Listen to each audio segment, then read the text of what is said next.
Good evening, everybody. Welcome to Looking Deeper with Denise King Francisco and the Reverend Sandy Herrick, also known as Dana and Sandy. Hey, Sandy, how are you? On the wild side. On the wild side. Oh, gosh. Hey, Good Lily. evening, and how are you? And hello out there, everybody. It's good to have everybody here with us tonight. If you are out there listening, just so you know, the chat room is open. So come on in and enjoy the conversation and chatting. Hey, Kimberly Wink and Carla Joe and Lily. Hey, Kimberly. Hi, Carla Joe. Who else was there? Lily. Oh, my God. Lily. So I suspect tonight we may have a very full house, and the water will be warm. Come on in to the chat room. Wherever you happen to be listening to us right now around Grandmother Earth, welcome to Looking Deeper, and welcome to a conversation that I think is very timely and apropos. Knowing when to stand up or sit down, right? Those are two.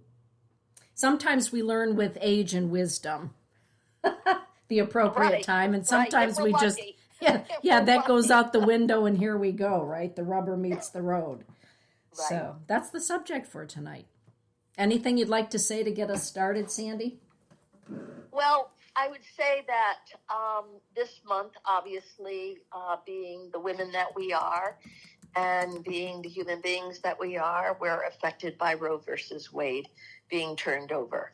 And I'm going to point the finger at it directly because it's a situation that is bringing to my heart such a deep sadness for, in all due respect, anybody who was on the docket to have an abortion or to somehow be cared for so that their life and the continuation of their life and even the soul of the child that they carry is now being redirected and scurried about and in panic and fear and threatened in a way that for the past 50 years they did not have to experience.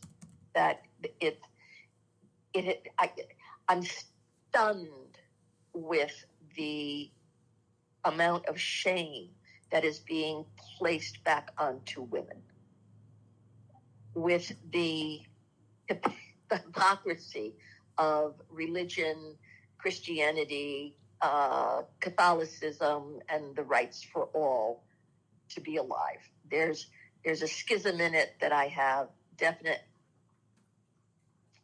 trauma with, quite frankly. How about you?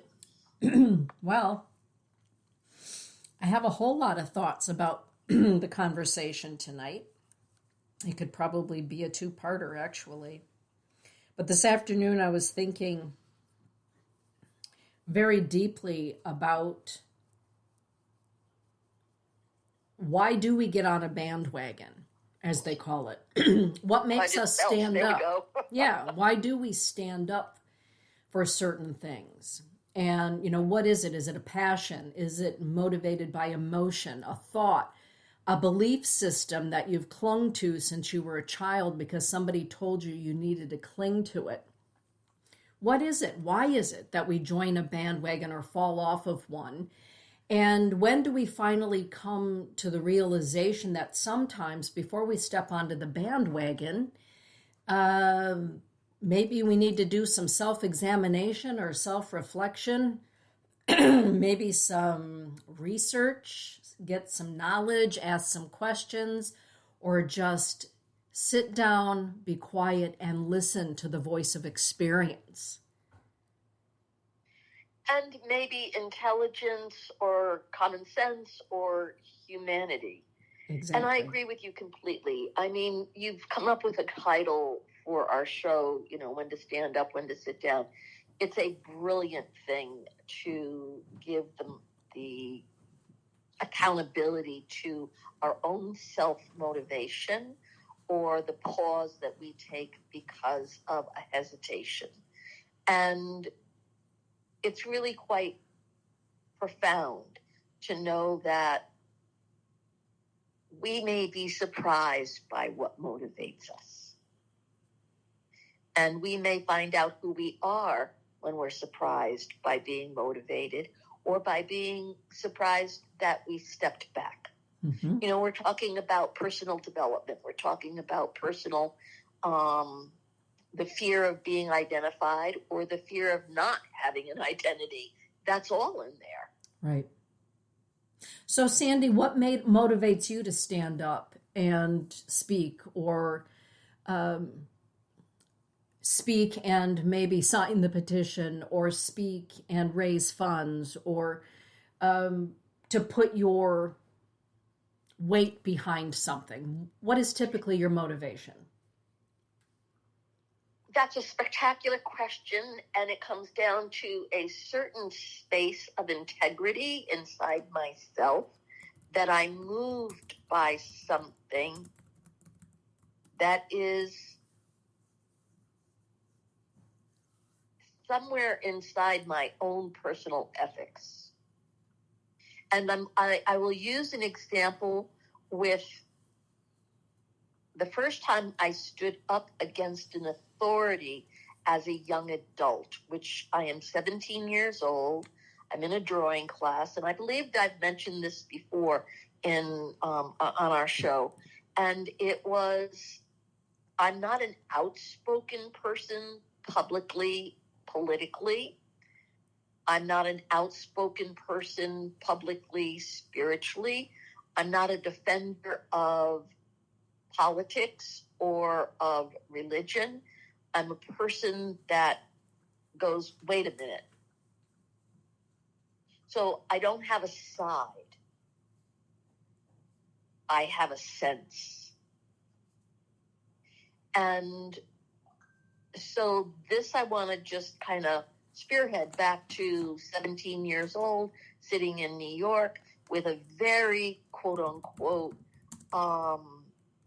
liberal art teacher. He was my drawing teacher, and he was definitely in his late 50s, early 60s, glasses, corduroy pants, the leather shoes. I remember it so well.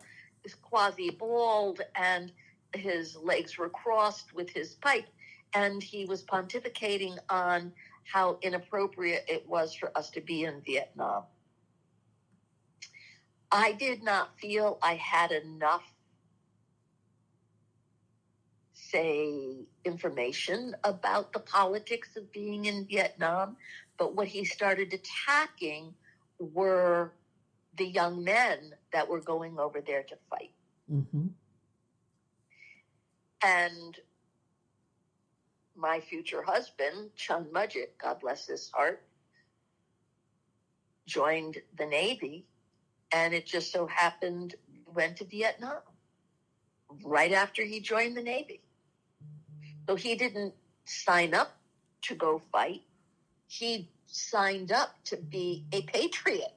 He signed up to defend his country. He signed up to be what everybody was before him in, the maleness of being a man that is obligated to go and fight the war of the moment for a government that we find out can be questioned. Mm-hmm. But this man started to attack the men that were over there risking their lives. And I'm belching. And something inside me knew that if I was listening to him and taking in his thought, then I was taking in something that was not mine.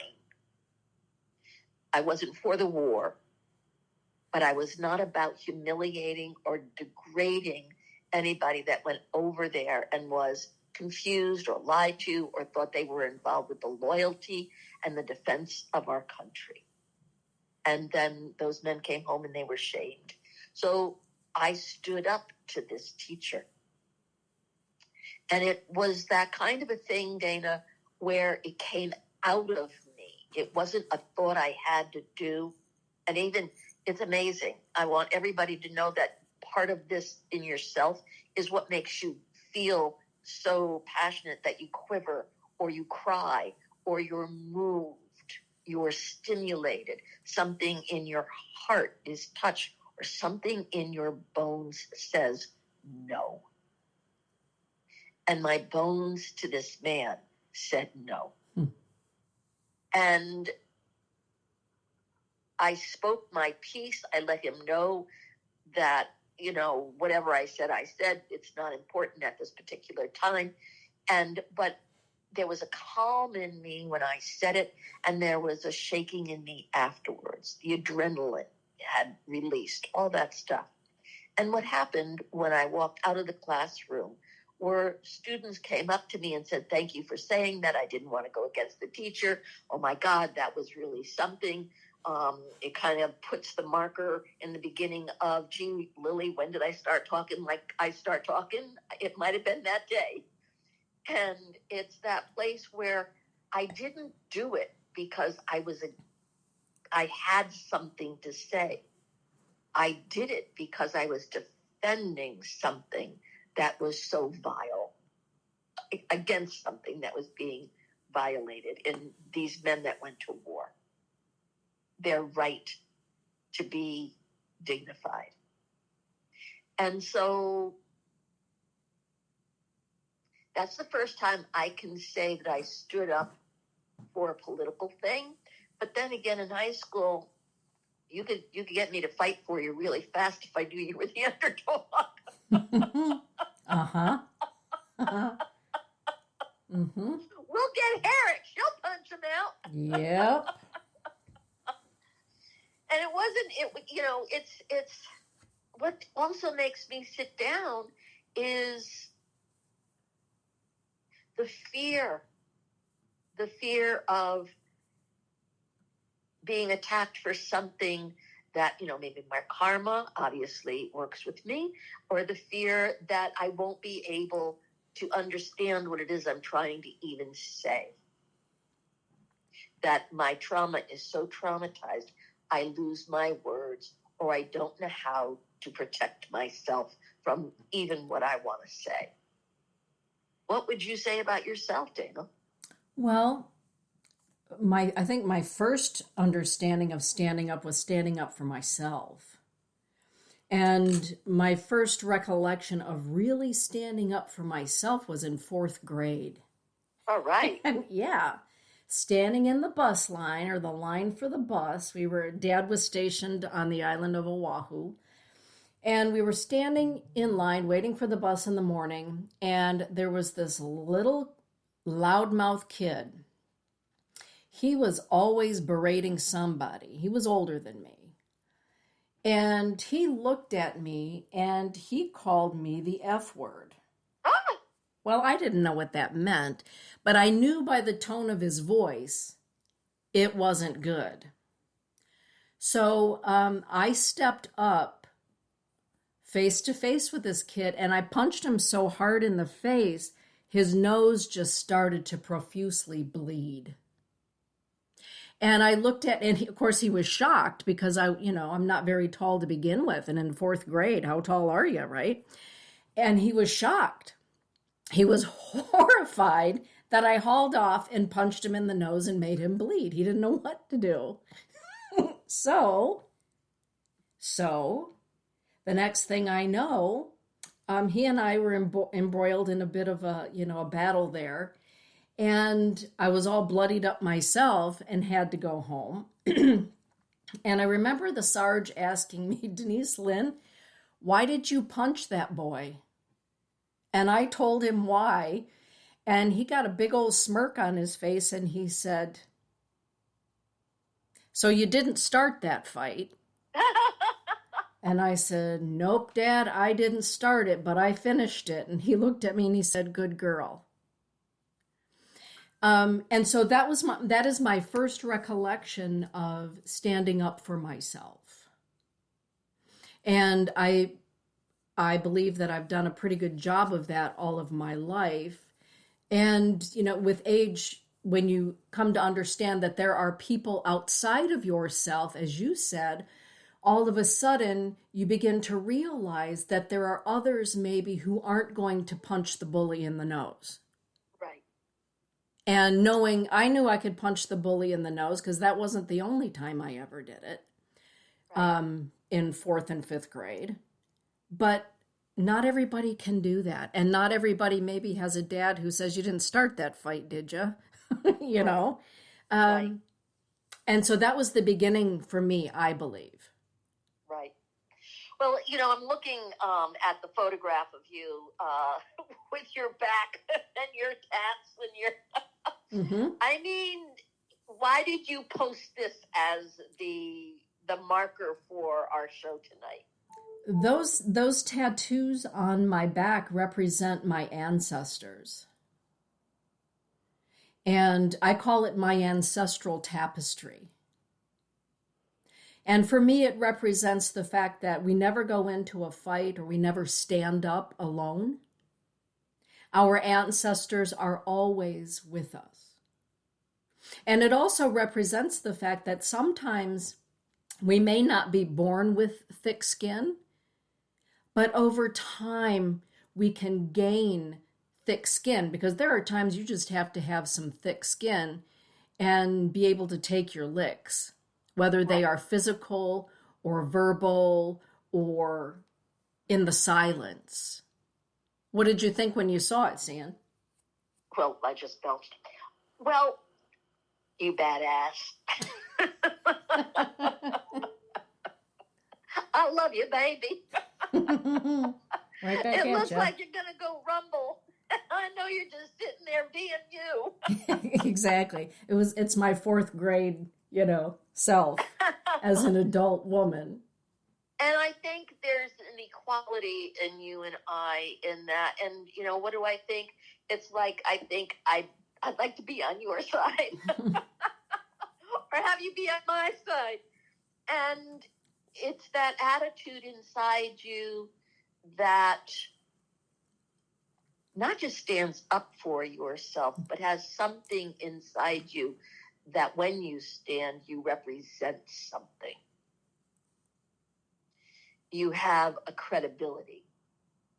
It's not just a flash or you're not just standing here going, ain't this something? When you say it's my ancestries, where it's the roadmap to your own soul, you're wearing, the beauty of how many incredible civilizations use the marking of their skin to identify the beauty of their belief or right. their ancestry or their culture, and qualifies them for a rite of passage. Yes. And frankly, here, at least in the United States, for those of you that are listening outside of the United States, here in the U.S., it wasn't all that long ago, and still in some quarters of America, a woman being tattooed means one thing, right? And it means that she perhaps is an undesirable, et cetera, et cetera, et cetera. And that has changed in some quarters, in many quarters. It's changing, it's growing. And frankly, in preparation for this show, I was taking a look at, when did women gain the right to vote? And that wasn't in one fell swoop. When were women even able to have their own credit card without their husband's name assigned to it? When was it acceptable for a woman to become a Christian minister? All of these things. And what is it in our own soul, in our own psyche as women that says enough is enough, and I'm going to stand up. I may get punched back down, but I'm going to speak what I see. Speak what I see and speak what I feel. And one of those, of course, for me, Gathering Thunder is an expression of that. I spoke what I saw. Right. And even last weekend, somebody made a comment to me about my work with Gathering Thunder, and it was not a kind comment. But we have to be committed to our passion, committed to what we see. Excuse me. But not go blindly. Right. What I hear you say in the honoring of a woman and what it has taken for us to accumulate our rights, unfortunately, is our rights have been given to us. Mm-hmm. We did not just have them. Right.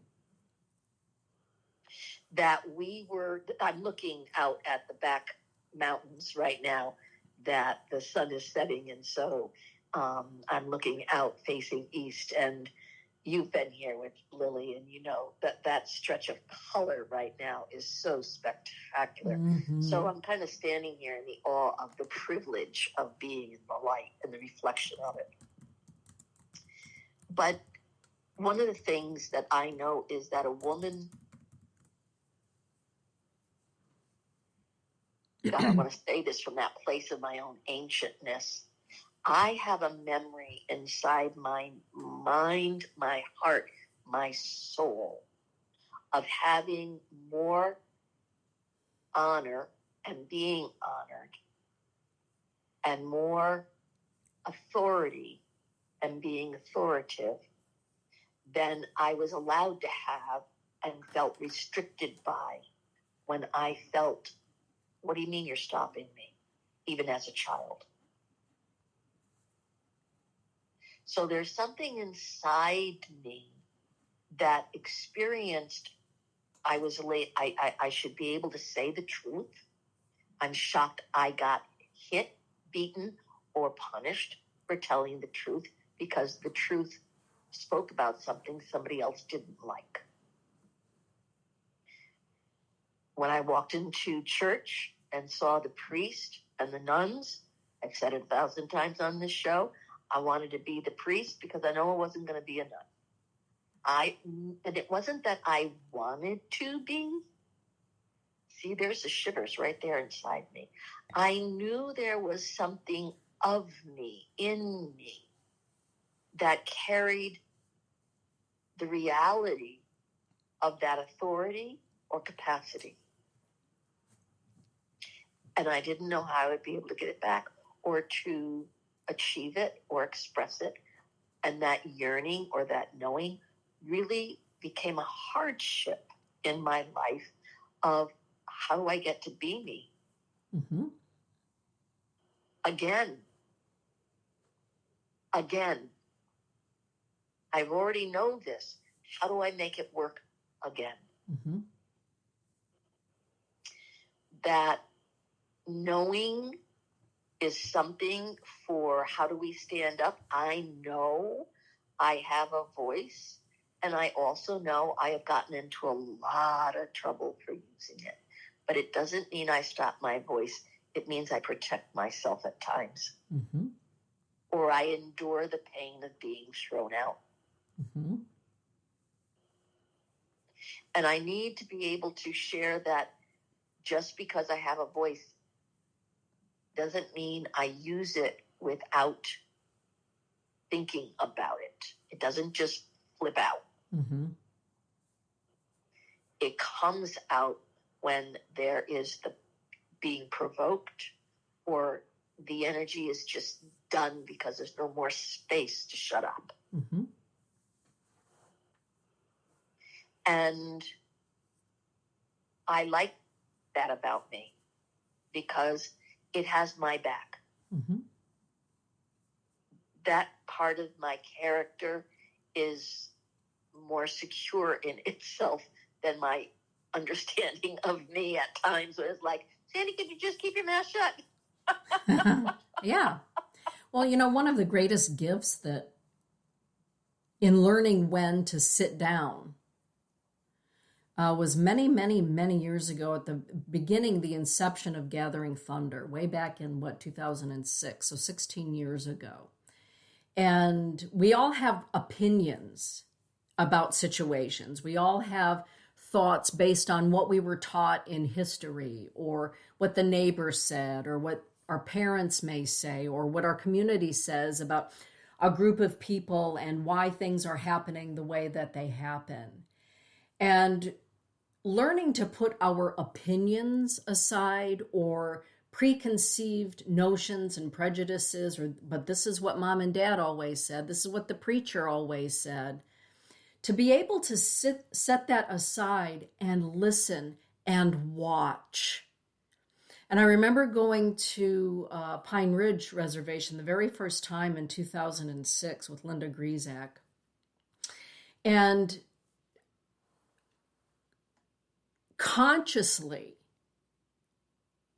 just consciously being awake and aware, not saying a word, not being a savior, not being any of that, being a fellow human being who wants to see for myself, who wants to feel for myself and understand for myself,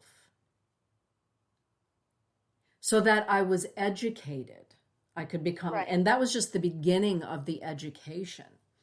And in that, I really did learn that before I jump on a bandwagon, rather than just punch somebody in the nose like I did, in grade school, right. Maybe I need to learn about some things and not assume that I know because I was told what I was supposed to know. Right. And those are the times for me that I sit down and I listen. In the listening, what are you listening for? I'm listening for the experience of being human. Because somebody else's experience of being human is not the same as mine. I had this great conversation with Elise late this afternoon in preparation for tonight. I've never had an abortion. I've never had an occasion to even contemplate an abortion. And so that for me, on a personal experience, is not part of my reality. What is part of my reality is growing up as an adopted person and being told, well, aren't you glad your mom didn't have an adoption or didn't have an abortion because you wouldn't be here? Or growing up Catholic with, once a year, all the crosses in the church's yard. That is my experience of that until, speaking with you and speaking with clients over the years. And not giving my idea of what it is, but listening to the human experience of what it means for someone to walk through that, to move through that. And so, speaking to Elise tonight, because she's a neonatal intensive care unit nurse, and for any of you that are NICU nurses, whether you are active or retired, you know what you see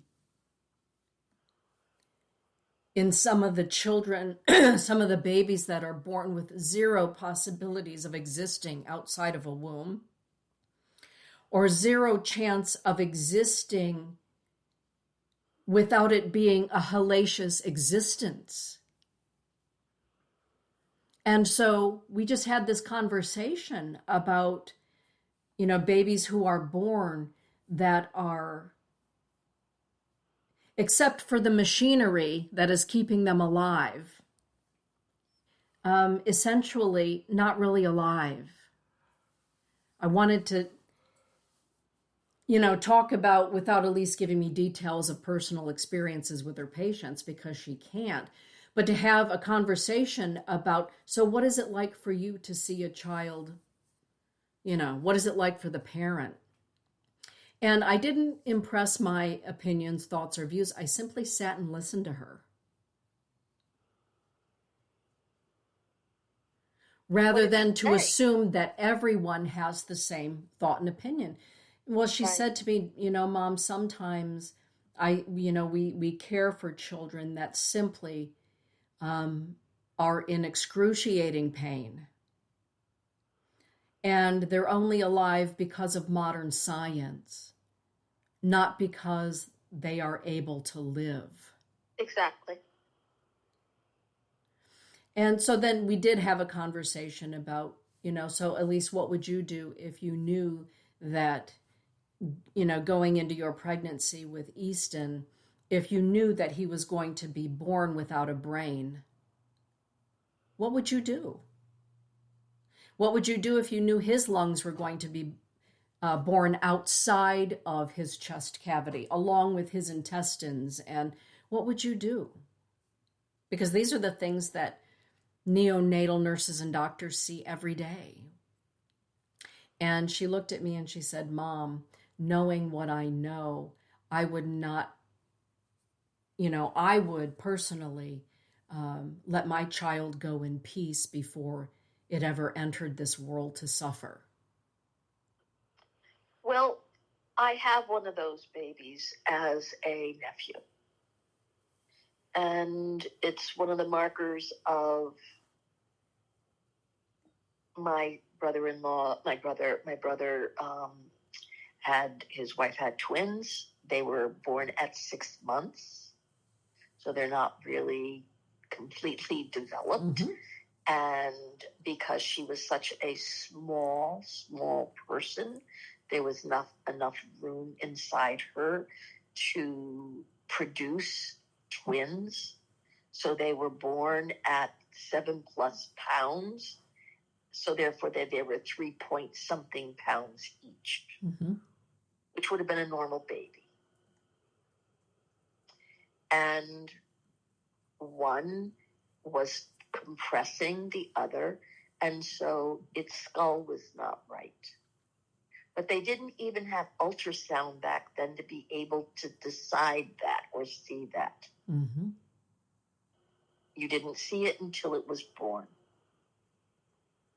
And the horror of, oh my God, see a deformed child and a perfectly well-formed child, but so tiny. They did have the incubators. They did have the ability to fight and do all this other stuff for the baby. And she named the children. Of course, the one that died was named Jason. And they sent him off to Hartford, I think, because that's where the neonatal center was. And what they did was allow the child to live until it died. Mm. With all the care that it could be provided without trying to do something heroic, but to give the child the comfort of not suffering. And what I feel is so incredibly tender is, are we fighting for a child because we don't want a child to die, or because we can't take on the fear of what we're going to feel because we lose a child? We don't want to feel something, so we have to have the child endure. I mean, these are questions of what keeps us going, keep fighting until it's over, or God bless, we fought and they win. I mean, there's Robbie, little Rob, in the incubator, and he had jaundice, and he went down to 1-something point pounds. Mm-hmm.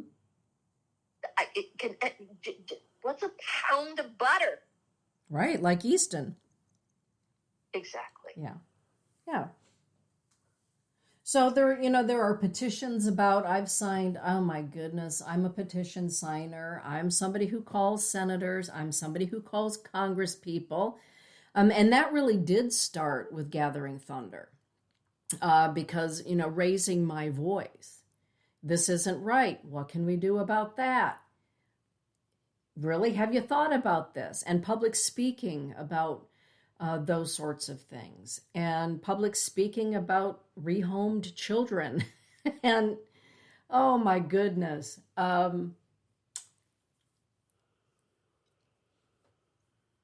this really can go down quite a rabbit hole for me when it comes to abortion and adoption and rehoming and the mental wellness of children.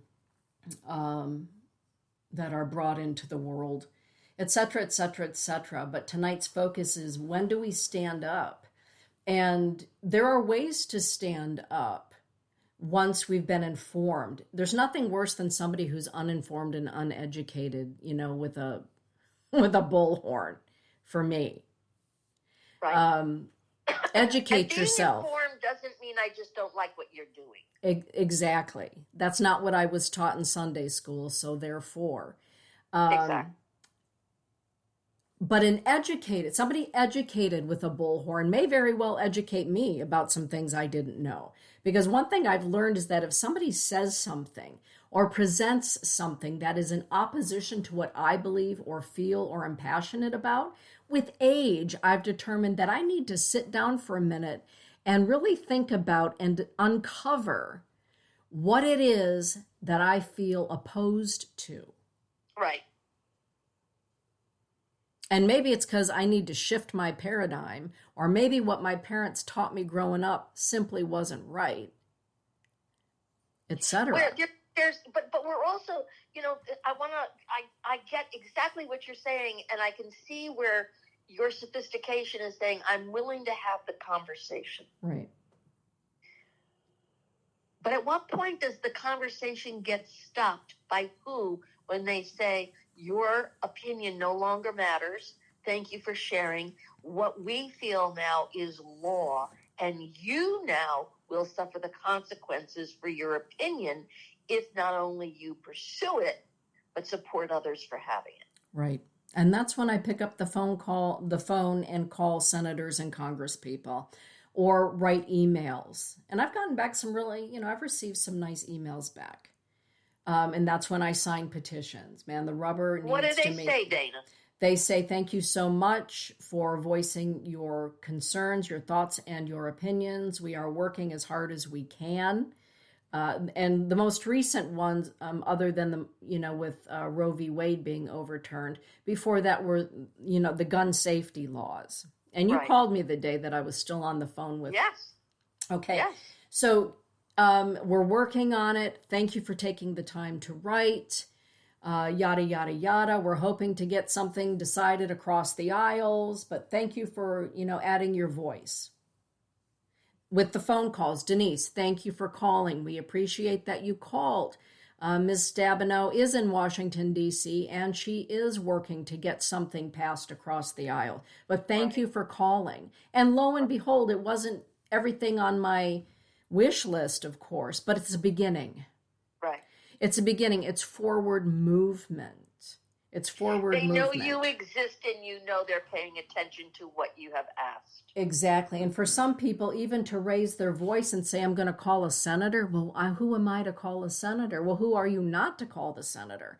Exactly. About whatever. They're there for us. Exactly. Years and years ago, there was a case here in Michigan of a young girl who had grown up with an adoptive family. And all she knew was this adoptive family. And out of the blue, a biological parent shows up and wants the child now. And all this little person, maybe she was like 5 years old, had ever known was her adoptive family. And by golly, they handed this child over kicking and screaming and sobbing to a woman she didn't know as mommy. And I quickly picked up the phone and called the governor's office and the senator's office and blah, blah, blah from my office at the newspaper and said, did it ever occur to the courts in Michigan that maybe there needs to be not just a snatch and grab, but maybe a time of integration back into? Right. And I wrote letters, it said on and on and on. And, Denise, your points are very valid. Thank you from your perspective of, this is new in our case history, yada, yada, yada. But I made myself heard. It was something I had personal experience with. It didn't go the way my heart would have hoped that it would have gone. Sharing space. between biological and adoptive parents. She was literally ripped from. And so I'm passionate when it comes to, I guess, the human experience for those that don't feel heard or can't be heard or will never be heard. And for the young girls that will get pregnant by their uncle or their own father, and in some cases don't have the courage to say, something's happening to my body. I don't know what it is, but something is happening to my body, only to be pregnant at 12 or 13 or 14. Well, I have to stop here just for a second. There was a debate about that I was watching online today, and the woman was like, "Well, we'll take care of that child. We wait for that child," and it was like, "You are a piece of shit. You will not." No. Because who's going to tell them that the woman is 12 having a child, and how will it get to that person who you just kicked me? Yeah, who will Keep talking. I apologize for interrupting you. No, exactly. And so that sort of a thing raises my hackles, and I've got enough mileage on my odometer to know that shit happens in the United States. You bet it does. We ever want to acknowledge. More than we want to know about, more than we want to acknowledge, let alone talk about and bring out into the light of day. So let's do something here, because what we're talking about is the norm, unfortunately, of how women need to carry the responsibility of being pregnant, conceiving, having sexuality, or being a target of the incestor, the predator, the desiring of a illegitimate action. What kind of responsibility is put toward the man?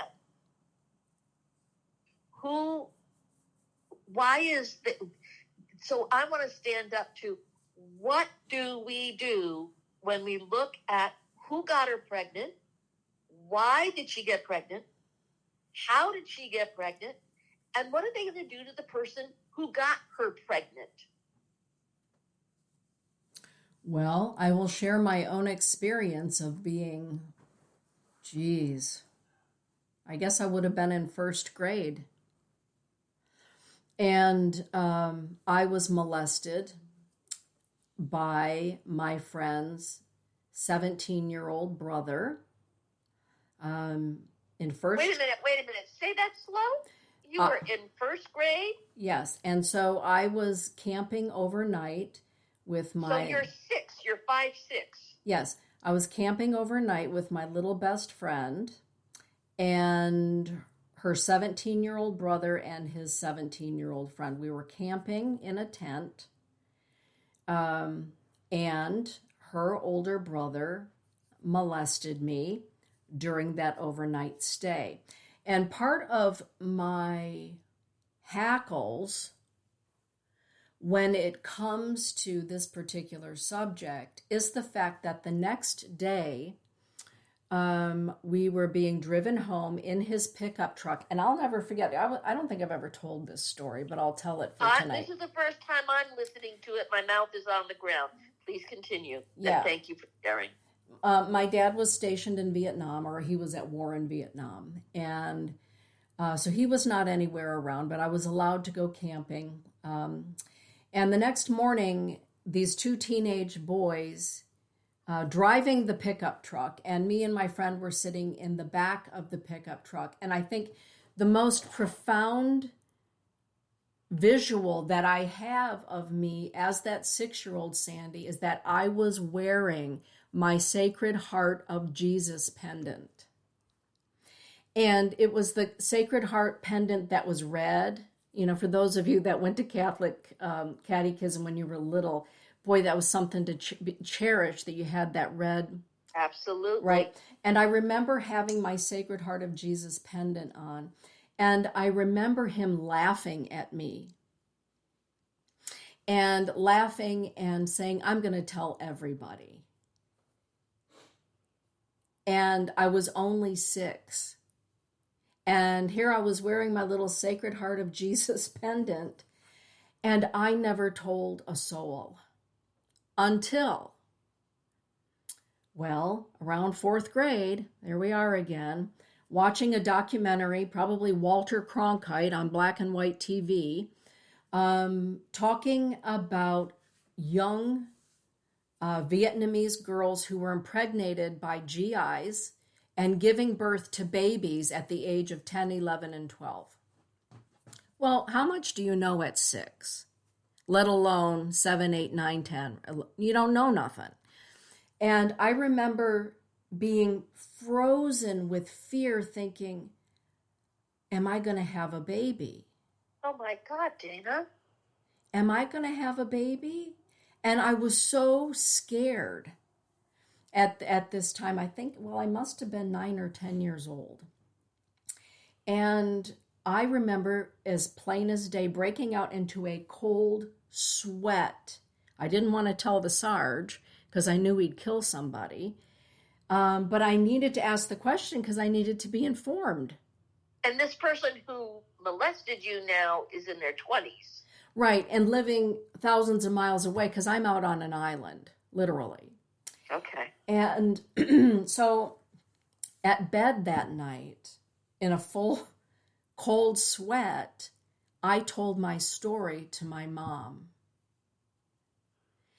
And she looked at me, and she didn't laugh at me at all.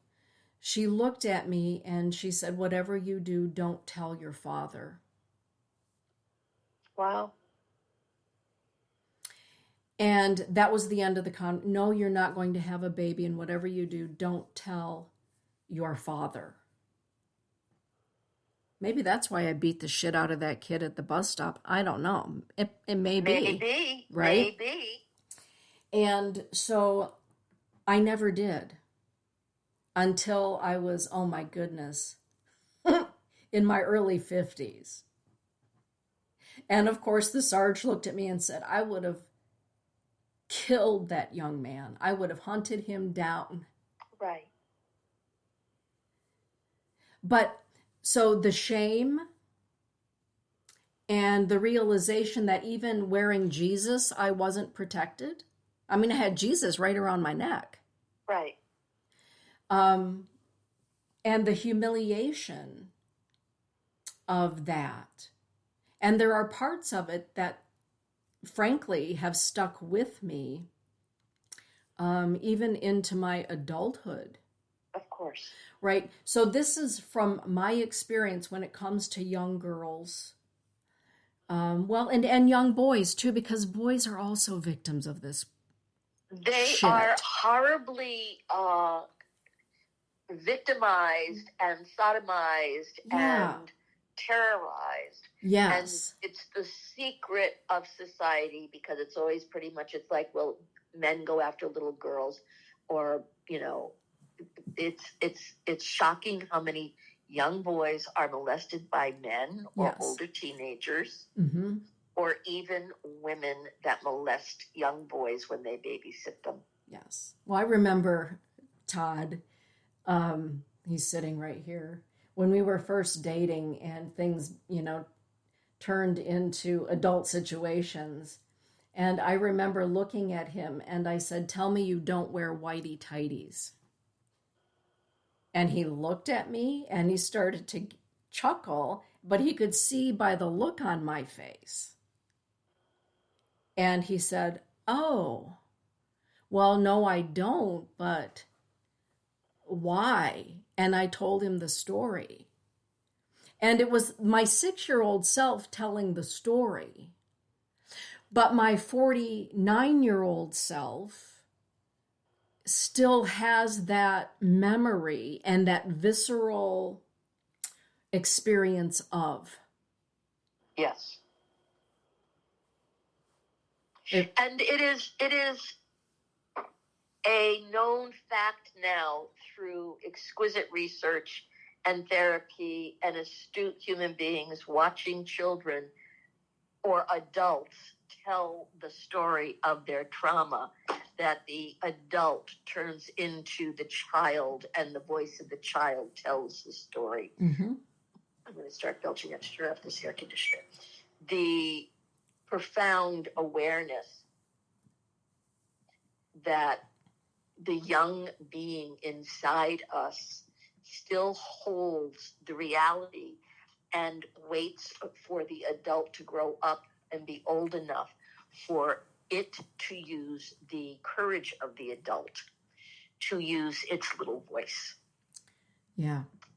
And hopefully, it makes me cry, hopefully who the voice is speaking to has the capacity not to shame the child or even overwhelm the child with, oh my God, this happened to you, but to stay calm Mm-hmm. and be attentive and truly, truly, truly allow the child to continue and to envelop it in safety. Yes. Because what you and I are talking about is literally, there's a point in our lives where it doesn't matter if we're safe or not. We go in. Yes. And there are times when we know that the only thing we can do is sit down so that you're safe and get to the other side and then do something. Yes. I mean, to hear your story and to know that you're saying something that you didn't even have the capacity as a little girl to understand what you would have been saying. Mm-hmm. That's normal. Yes. And to know that there is that place, where do we stand up? Sometimes we only stand up when we can. Yes.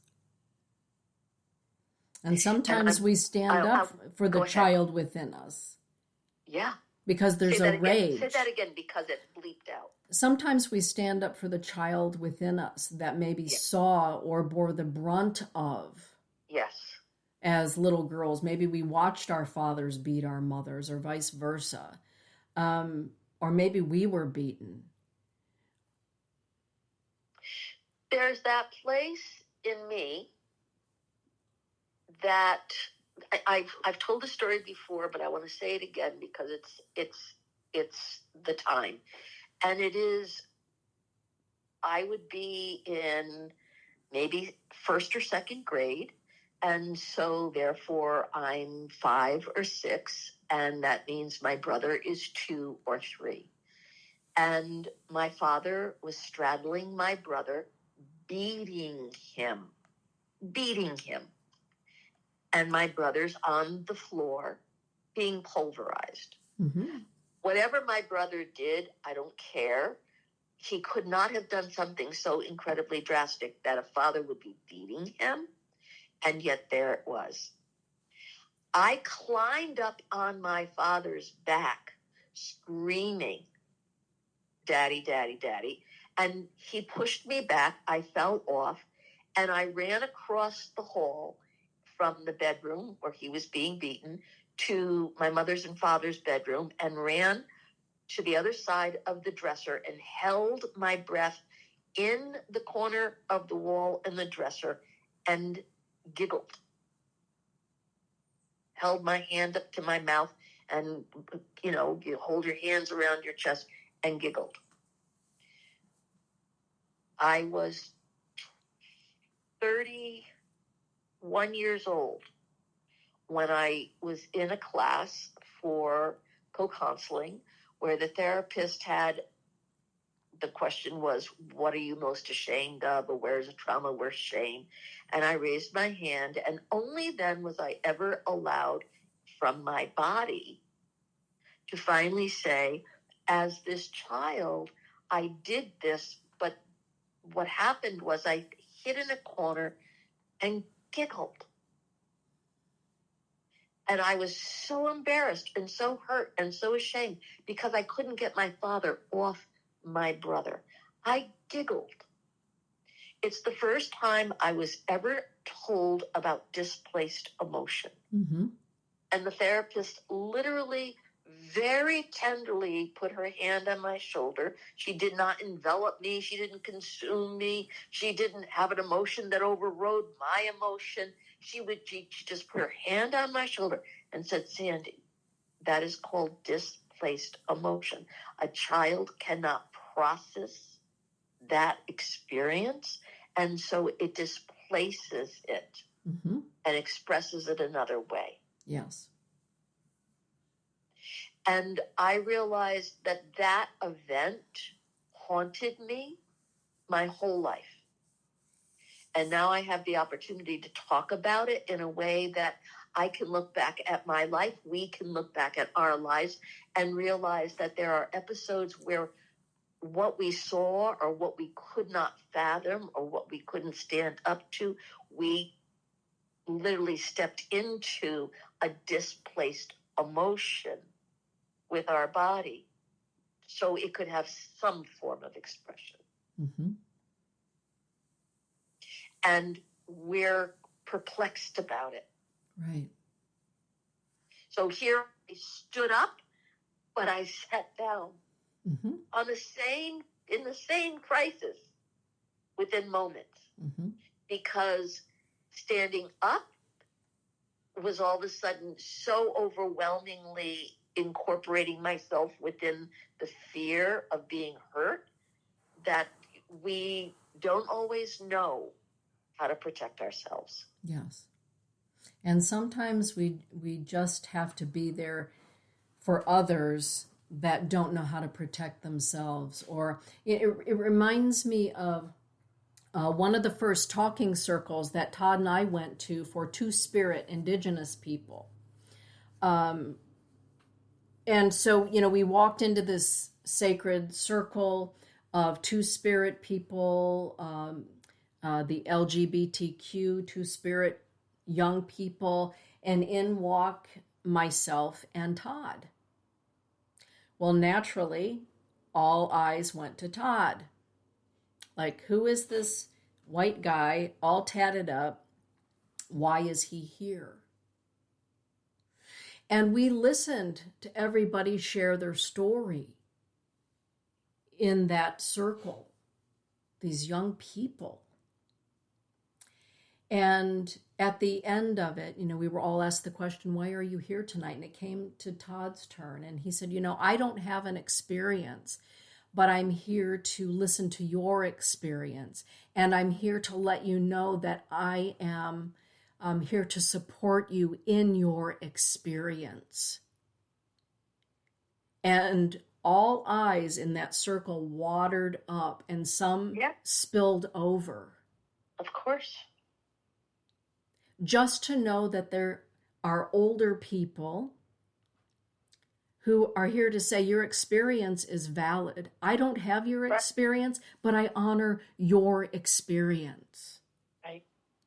And sometimes when we stand up, it's because we've heard another's experience or we've had the experience.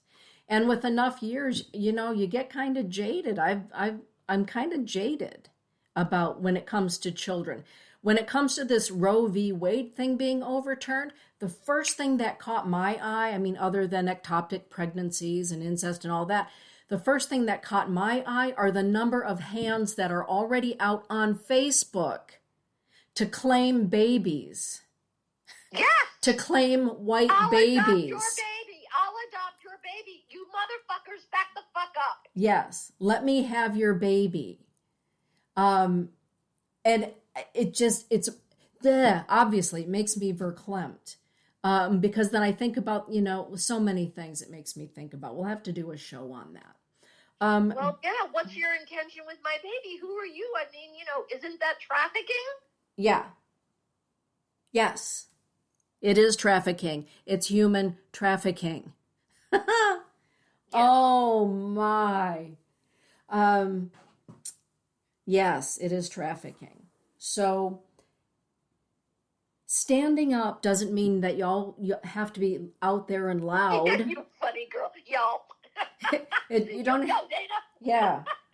Sometimes sometimes it is the quiet email. Sometimes it is signing the petition. Yes. Sometimes it's just quiet. And sometimes it begins with our own inner dialogue.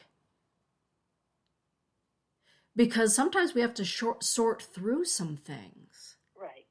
Our own prejudices about things. Because we all have them. Right. And being willing to say, we're going to have to agree to disagree. I remember, my kids, of course, started out at Catholic school. Dane did. And they went through catechism up until 8th grade. And that is the time of what? Confirmation. And much to the consternation of many people around me, I did not force my children to become confirmed Catholics. Because my worldview said to me, and I said to them, this world is a big, beautiful place.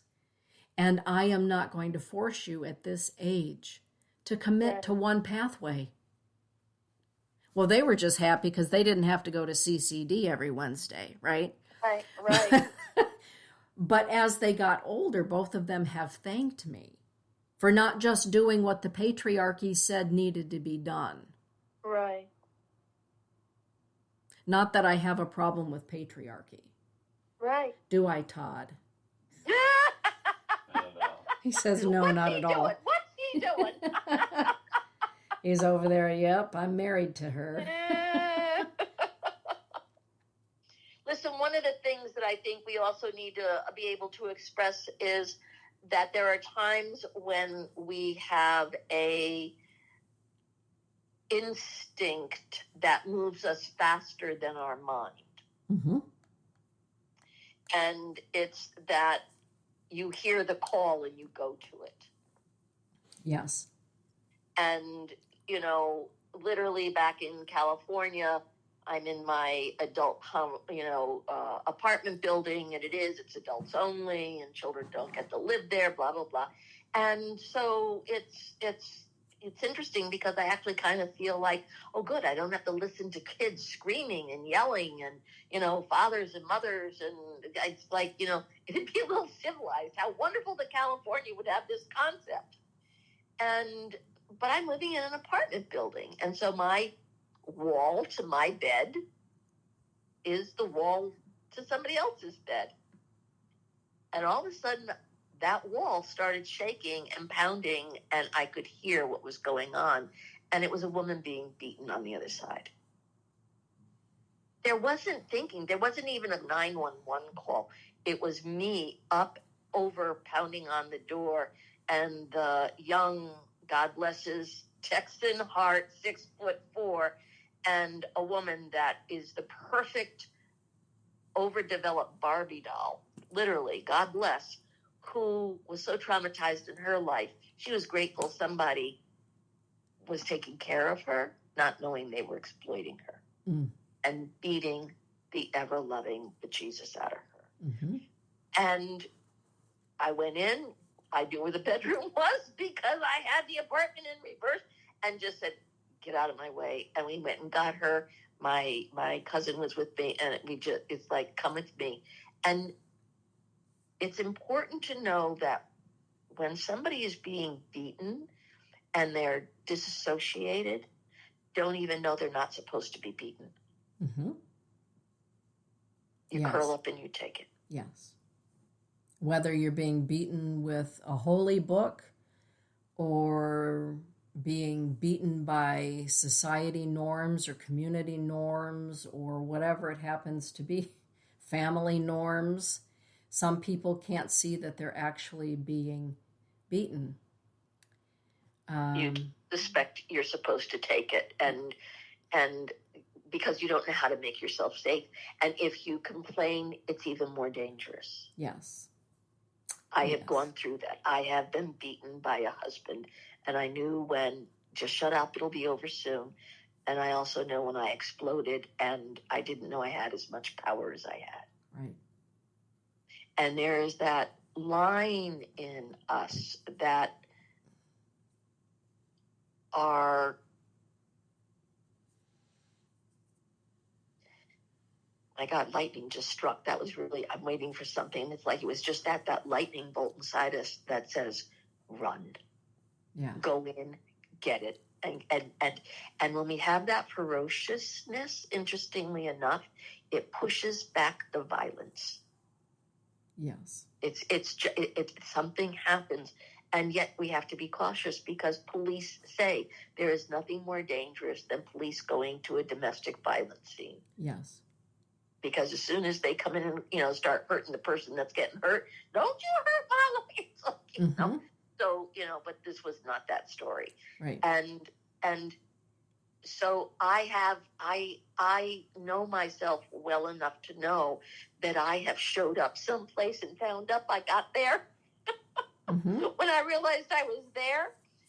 And I think that is something that we can lean on for all of us. Like, not only what calls us, where do we find ourselves standing?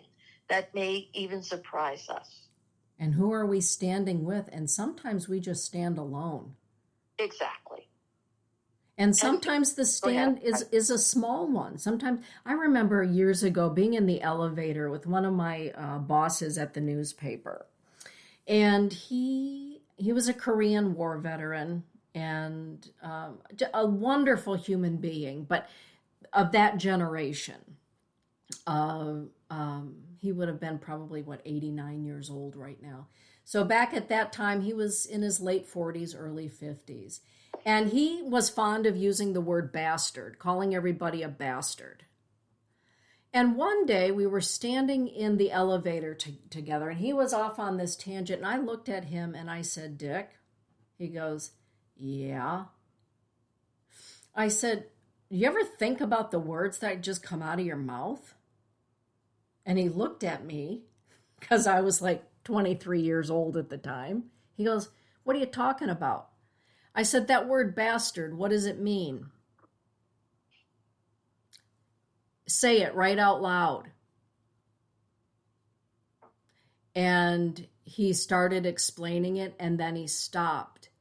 And he looked at me and he said, I am so sorry. Wow. I am so sorry. Wow. And he never said it again, at least not in my presence. Wow. And later on, he called me into his office and he said, one of the reasons that I hired you is because you speak your mind. And you're the new, what did he call me? The new generation of young women. He said, I guess I better buckle up. Right. I said, you better buckle up, because we're going to be having a ride, me and you. Because it was back in the day when he would, he'd look at me because I was the woman in the office and say, can you go get me some cigarettes? And I'd say, are your legs broke? No. Well, it finally became a joke. He'd say, hey, will you go get me some cigarettes? He goes, yeah, no, never mind. My legs aren't broke. And then came Anita Hill and Clarence Thomas, and I was embroiled at that time in a sexual harassment thing that had gone on that I didn't appreciate. Right. And I'll never forget the women in the newsroom calling me, right? They're watching Anita Hill testify against Clarence Thomas on the big screen out in the newsroom. And one of the columnists called me and said, we're on loudspeaker, you're on loudspeaker, and all of us women out here in the newsroom want to thank you for standing up and saying you're not going to take that kind of crap from men here at the newspaper. Amen. I said, well, you're welcome. Thank you for letting me know. And look at that judge now. Yeah. That's a whole thought in and of itself. But so the reason I bring that up is that because I did speak up. He was the vice president of corporate, blah, blah, blah, who was completely inappropriate. That brought me back to the 6-year-old myself who was molested and made fun of. And I took issue with it. Good. Right in the middle of the Elks Country Club and the LPGA, right? Anyway, The point of the story is this. If you see someone standing up and maybe you don't have the courage to stand alongside them, maybe send them a note to say, I see what you're doing and I applaud you. And also possibly say, how do I stand up? What gave you the courage? How do I find mine? Yes. One of the things before we close is that exactly what you did then we'll all be doing now. And that is being able to stand up for anyone that is out there now that believes that just because they made a law to stop abortions, that women won't have them, or men or mothers or fathers won't try to find them, for the people that they know have the right to not have to experience what it is that they say, no, this will not happen. We will not have this continue. I had an abortion before it was legal. And again, I want everybody to know I didn't know that I would want one until I was pregnant and realized I needed one. Mm-hmm. There was nothing inside my body that was going to have that child. Hi, Alfie. Welcome home, sweet boy. Hi. Yes. And that, again, is we don't know who we are until we're presented with a reality to Yes. really define us, that we are faced with something. Yes. I am blessed with the fact that my other abortions had the courtesy of being protected by the law, and therefore I was safe, I was protected, I was given the quote-unquote respect that this was not the time to have it happen. Mm-hmm. I apologized to my children, but none of the men showed up to be fathers. Yes. That's a simple truth. Not one man showed up to be a father, and we kind of negotiated to pay for the abortion. And I grew up with a dear aunt, always asking the question, why doesn't Auntie have any children? And it wasn't until I was an adult that I learned that Auntie had gotten pregnant at 16 and was given an abortion by coat hanger over a tavern and nearly died from the infection. And at the age of 16 ended up having a hysterectomy. Right. Because the coat hanger abortion was not successful. Exactly. And the abortion was given by one of the relatives, one of the elder women. Right. And that always struck me, and has always struck me. Right. And that's when her alcoholism actually began. Of course it did. Yeah. It doesn't mean that it doesn't affect us. It Right. doesn't mean that we're not, we'll just get rid of it and fall in love. There's the consequences of knowing. Right. And I want to say this. We are human beings that are driven by the DNA of our sexuality that literally says human beings are overridden many, many more times by the sexual conduct of you will procreate because the civilization needs to continue. Right. The species needs to continue. That is part of the override that goes into us where it's like, oh my God, I know I shouldn't, but I have to. I mean, please, there's not one of us didn't go, oh my God, I have to.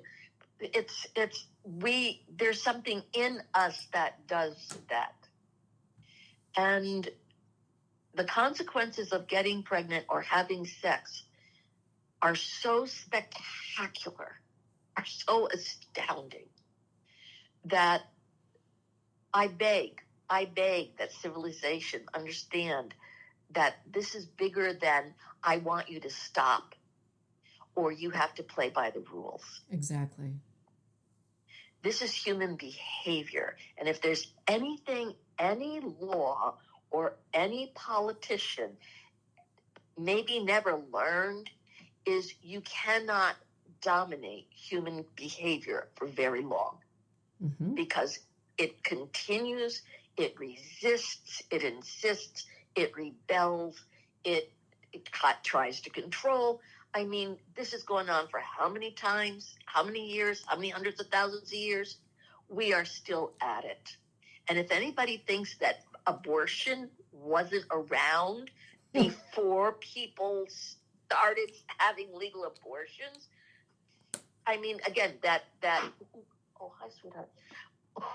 That judge went back to something in the 1300s to a guy that, burned witches to say, no, you can't take that baby. This is insane. Yes. This type of control, even to say, I have a God that says you can't do this. Well, excuse me, but when did God get involved with, your God get involved with me? Right. And what herbs did women take way back when there was no God? It was just human beings figuring out how to eat and live and survive. Exactly. Yes. Good talk tonight. Great conversation tonight, San. Thank you. Okay. Everybody hang in there, because this too shall fucking pass. Stand up and be counted. Be there for your sisters and your brothers, too. We got to be there for one another. This is true. Yeah. Well, I love you. Good night, Todd. Good night, everybody in the room. And be brave enough to be who you are. God bless. And that's the best I can say. Night, Sandy. Good night, Dana.